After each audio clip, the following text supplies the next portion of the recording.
மீசான் டைம் நேர்களை அன்போடு வரவேற்றுக் கொள்கிறோம். இன்றைய பதிவுல ஜனாதிபதிகள் ஓட்டம் எடுக்கின்ற கலாச்சாரம், பிரதமர்கள் ஓட்டம் பிடிக்கின்ற கலாச்சாரத்தை தொடர்ந்து மடகஸ்கர் நாட்டினுடைய இராணுவ வீரராக இருந்து பல வருடங்கள் ஜனாதிபதியாக அதிபராக கடமையாற்றிய ஆண்ட்ரி ரஜோலினா என்று சொல்லப்படுகிறவர் தலைமறைவாக ஓடி ஒழித்த சம்பவம் பெரும் பரபரப்பை ஏற்படுத்தியிருக்குது.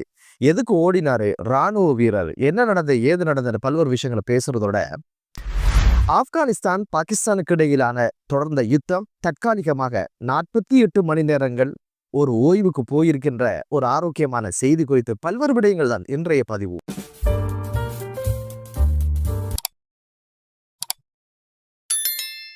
இப்போது ஓட்டம் எடுக்கிறது, இரவோட இரவா ஓடி ஒளிகிறது, வேற நாடுகளுக்கு தப்பி போற ஒரு கலாச்சாரம் உருவாகி இருக்குது.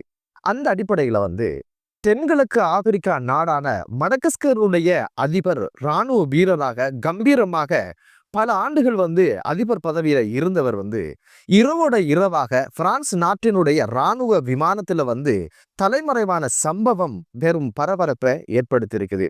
இவர் துபாய்க்கு போய் சேர்ந்தாரா இல்ல பிரான்சுக்கே ஓடி போனாரா என்ற ஒரு விஷயம் இதுவரைக்கும் தெரியாமல் இருக்குது.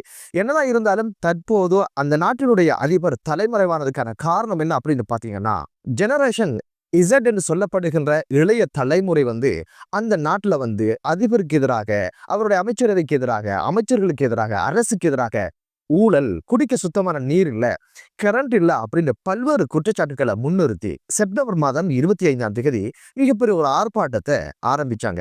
இந்த ஆர்ப்பாட்டம் உக்கிரம் அடைந்ததுல இராணுவத்தினருக்கும் ஆர்ப்பாட்டக்காரருக்கும் இடையே பல்வேறு வன்முறைகள் வெடிச்சதுல கிட்டத்தட்ட 22 பேர் படுகொலை செய்யப்பட்டதோட 100க்கும் அதிகமானவர் படுகாயமடைந்த சம்பவம் பதிவாகி இருந்தது. இது வன்முறையா வெடிப்பதற்கான காரணமே இராணுவ தரப்பொண்டு திடீரென இந்த ஆர்ப்பாட்டக்காரர்களுக்கு ஆதரவு வழங்கியதன் காரணமாக இந்த ஒரு விஷயம் நடந்தது. இது குறித்து அந்த ஜனாதிபதி என்ன சொன்னார் அப்படின்னு கேட்டீங்கன்னா, இராணுவத்தினுடைய உதவியோடு ஒரு ஆட்சி மாற்றத்தை ஏற்படுத்த, ஒரு இராணுவ புரட்சியை ஏற்படுத்துறாங்க அப்படின்னு ஒரு குற்றச்சாட்டை முன் வச்சாங்க. ஆர்ப்பாட்டக்காரர்கள் என்ன சொன்னாங்க அப்படின்னு கேட்டீங்கன்னா, நாட்டை விட்டுலாம் நீங்க ஓட தேவையில்லை, நீங்களும் உங்களோட அமைச்சர்களும் பத்திரமாக ராஜினாமா செஞ்சுட்டு வீட்டோட போய் உட்கார்ந்துருங்க, நாட்டை விட்டுருங்க, நாடு வளமாகட்டும் என்று கேட்டாங்க. ஆனா அவர் முரண்டு பிடிச்சாரு. இறுதியில என்ன நடந்துச்சு, வன்முறையாக மாறியதுனால வழி இல்லாம இப்போது இப்படியான ஒரு விமானத்தினூடாக அவர் வெளிநாடுக்கு சென்றிருக்கின்ற சம்பவம் பதிவாக இருக்குது.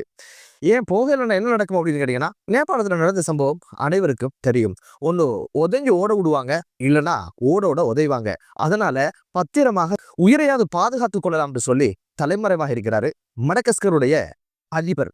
வெளிநாட்டுல போய் ஒரு அறிக்கையை விட்டிருக்கிறார். என்ன அப்படின்னு பாத்தீங்கன்னா, தனது உயிருக்கு ஆபத்து இருப்பதனால பத்திரமாக வாழ்வதற்கான ஒரு இடத்தை கண்டுபிடிக்க வேண்டிய தேவை தனக்கு இருந்ததாக சொல்லியிருக்கிறாரு. ஆனா இதுவரைக்கும் அவரு முறையாக ராஜினாமா செய்யல ஒரு விஷயமும் பேசப்படுது. உயிருக்கு பயமாக இருந்தாலும் பதவி என்ற ஆசை விடுறதில்லை. சாக கிடக்கிறவனுக்கு பதவி வேண்டும் அப்படின்ற மாதிரி ஒரு நிலை உருவாகி இருக்குது. என்னதான் இருந்தாலும் இப்போதைய நிலை என்ன அப்படின்னு பாத்தீங்கன்னா, இவர் பிரான்சுடைய விமானத்தினூடாக வெளிநாட்டுக்கு போயாச்சா. ஆணவ புரட்சிக்கு பின்புலமாக இருந்த ஒருவர் கர்னல் மைக்கேல் இப்போது அந்த புதிய ஜனாதிபதியாக கடமைகளை ஏற்றிருக்கிறாரு. எதனால இந்த நாட்டுக்கு இப்படியான கஷ்டம், நஷ்டம், லஞ்சம், ஊழல், இப்படியான பிரச்சனைக்குள்ள இது போச்சு அப்படின்னு கேட்டீங்கன்னா, பிரான்சுடைய காலனித்துவத்தில இருந்து 1960 ஜூன் மாதம் 26ஆம் தேதி அது விடுதலை பெற்றாலும் மறைமுகமான காலனித்துவத்தில இருந்து பிரான்சிடமிருந்து அந்த நாடு விடுதலை பெறல. அவங்களுக்கு தேவையானவங்களை ஆட்சிக்கு கொண்டு வருவாங்க, வளங்களை சுரண்டுவாங்க, தேவையானதெல்லாம் கொள்ளையடிச்சிட்டு போறதுதான் அவரோட கலாச்சாரமாக இருந்தது. இராணுவங்கள் கூட அங்க தரித்திருப்பதாக சொல்லப்படுது.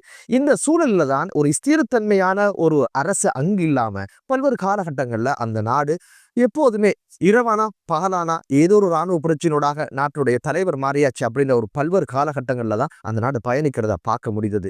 எனவே அந்த ஆட்சியாளர்களை வச்சு அந்த வளங்களை சுரண்டுறது பிரான்சுடைய நிலைமை என்பதனால ஊழல், கரண்ட் இல்ல, தண்ணி இல்ல. கொஞ்சம் யோசிச்சு பாருங்களேன், ஆரோக்கியமான குடிநீரே அவங்களுக்கு கிடைக்கலன்னா அந்த நாடு எவ்வளவு தூரம் ஒரு ஆபத்துல இருக்குது அப்படின்றத புரிய முடியுது. எப்போதுமே ஒரு வறுமை கோட்டில் வாழுகின்ற ஒரு நிலைதான் இந்த நாட்டிற்கு ஏற்பட்டிருக்குது. 2009ஆம் ஆண்டு மார்க் என்ற ஒருத்தர் தான் அவரும் இராணுவ வீரர் அவர் பதவியில இருக்கிறாரு.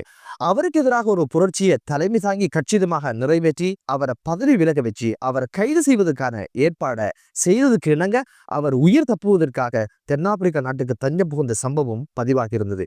இப்படி இராணுவ புரட்சியின் மூலம் ஆட்சிக்கு வந்தவருக்கு கண்முன்னே கண்ணெதிரே முற்பகல் செய்யின் பிற்பகல் விளையும் என்பது போல இவருக்கு அந்த ஒரு விஷயம் நடந்து முடிஞ்சிருக்குது. இவர் ஓடவிட்டு அந்த ஜனாதிபதிக்கு எதிராக இருந்த குற்றச்சாட்டுகள் என்ன அப்படின்னு பாத்தீங்கன்னா, அதே ஊழல், வளங்களை சுரண்டுறது, வெளிநாட்டவர்களுக்கு துணை போனது அப்படின்னு பல்வேறு குற்றச்சாட்டுகள் தான் இவர் மீதும் இருந்திருக்குது. இவரை எப்படி விரட்டினாரோ அதே போல இப்போது மற்றொரு ராணுவ வீரர் வந்து இவரை துரத்தி விட்டிருக்கிறார் அப்படின்றது தெரிய வருது.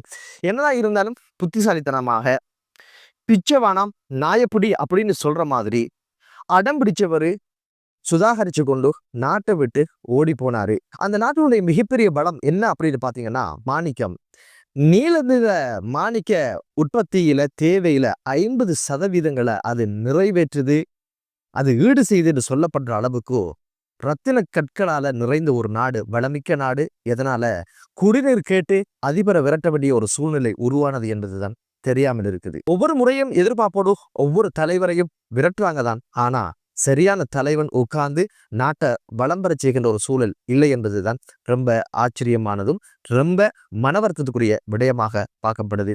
எனவே எமது பிரார்த்தனையும் இந்த நாடு கூடிய சீக்கிரம் பொருளாதார நெருக்கடியிலிருந்து வெளியில் வந்து அந்த சமூகம் எழுச்சி பெற்ற ஆரோக்கியம் உள்ள கல்வியில் முன்னேற்றம் கண்ட ஒரு சமூகமாக நாடாக எழுச்சி பெற்றோம் என்ற பிரார்த்தனையோட அடுத்த செய்தி என்ன அப்படின்னு பாத்தீங்கன்னா, கடந்த சில தினங்களாக ஆப்கானிஸ்தான் பாகிஸ்தானுக்கு இடையே ஒரு யுத்த சூழல் உருவானது, முரண்பாடு உருவானது, ஒரு யுத்தம் மூண்டது, ஒரு சண்டை மூண்டது.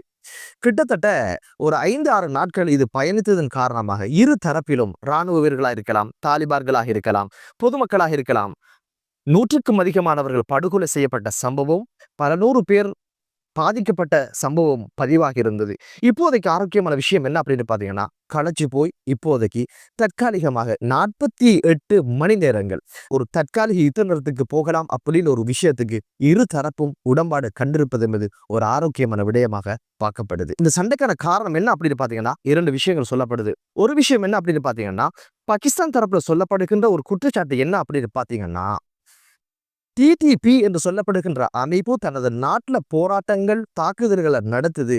இந்த ஆயுத குழுக்கு, இந்த பயங்கரவாத குழுக்கு வந்து ஆப்கானிஸ்தான் ஆயுதம் கொடுக்குது, ஃபண்ட் பண்ணுது, அவங்கள ஊக்கப்படுத்துது, அவங்கள ஆசீர்வதிக்குது, அவங்கள போஷிக்கிறாங்கிற குற்றச்சாட்டை வைக்கிறாங்க.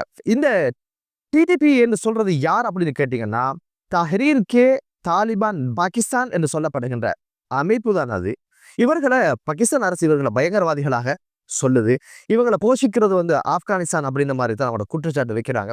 இவங்களோட ராணுவ இலக்குகளை வச்சு தாக்குதல் நடத்துறாங்க, அரசு நிறுவனங்களை இலக்கு வச்சு தாக்குதல் நடத்துறாங்க அப்படின்னு ஒரு குற்றச்சாட்டு முன்வைக்கிறதோட, இப்படி ஏதும் தாக்குதல் நடந்தால் உடனடியாக பாகிஸ்தான் ஆப்கானிஸ்தான் மீது ஏவுகணை தாக்குதலை மேற்கொள்வதுதான் வழக்காராக இருந்திருக்குது. காரணம் என்ன? நீங்க போஷிக்கிறீங்க, எய்தவனுக்கு அம்பனுவானேன் என்பது போல இவங்களை நொந்து வேற இல்லை, இவங்களை ஊக்கப்படுத்துற உங்களுக்கு ஒரு காட்டணும் அப்படின்னு சொல்லிட்டு அவங்க தாக்குதல் நடத்துறாங்க.